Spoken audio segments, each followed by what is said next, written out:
আচ্ছা, ক্লাস 8-এর 16.1 চ্যাপ্টারটার যেটা আছে 16.1 কোষে দেখি 16 নম্বর চ্যাপ্টারের 16.1-এর ফার্স্ট অঙ্কটা, প্রথম অঙ্কটা আমরা এখন করব। ফার্স্ট অঙ্কটা, তো ফার্স্ট অঙ্কটা কী বলেছে, এই যে চিত্রটা দেওয়া আছে, এই ছবিটার এক্সের ভ্যালু বের করতে হবে। তো এই ছবিটা আমি আরেকবার আঁকিয়ে নিচ্ছি।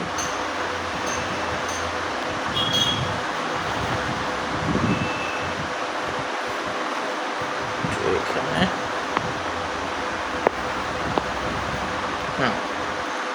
তো মোটামুটি আঁকিয়ে নিলাম। এটা এ পয়েন্ট, এটা বি পয়েন্ট, এটা সি পয়েন্ট, আর এটা ডি পয়েন্ট।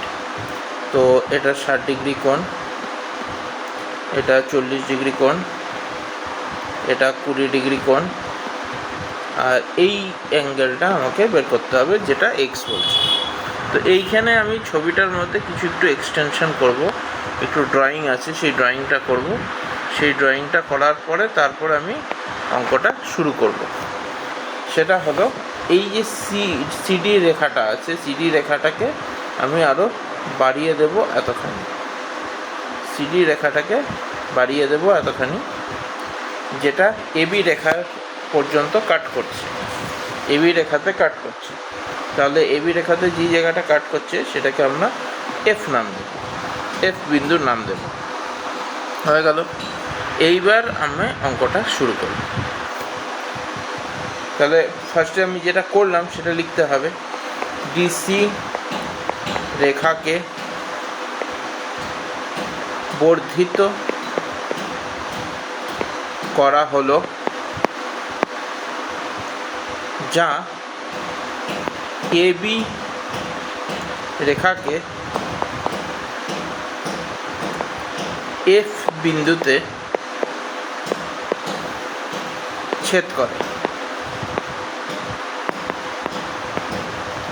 যেটা আমি বললাম সেটাই, যে সি বিন্দু থেকে সিডি রেখাকে আমি আরও বাড়িয়ে দিলাম, যেটা এবি রেখাকে এফ বিন্দুতে ছেদ করবে।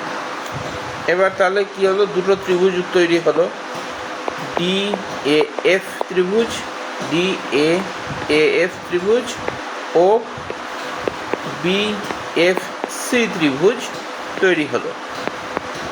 এই দুটো ত্রিভুজ তৈরি হলো।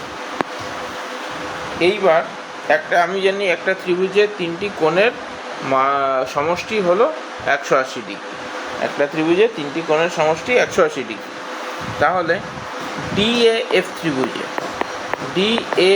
ত্রিভুজে যদি আমি কোণ এ এফ সি বের করতে চাই, বা সি এফ এ বা এ এফ সি বের করতে চাই, মানে কোনটা, এই কোণটার কথা আমি বলছি, এই কোণটা যদি আমি বের করতে চাই, তাহলে আমি কী করতে হবে, ত্রিভুজের তিনটে কোণের সমষ্টি 180 বিয়োগ 60 যোগ 20।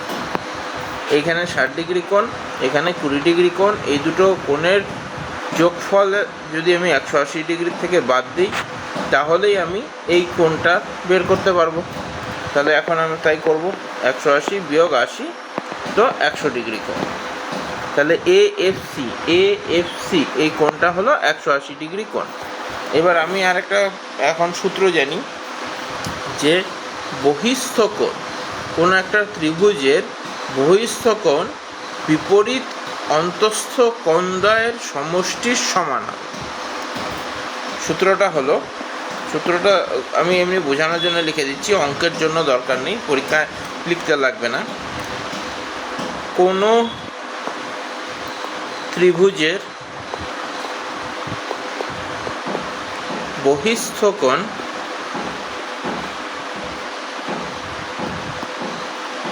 সেই ত্রিভুজের বিপরীত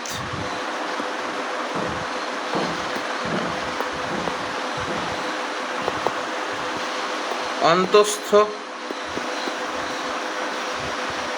কোণ দ্বয়ের সমষ্টির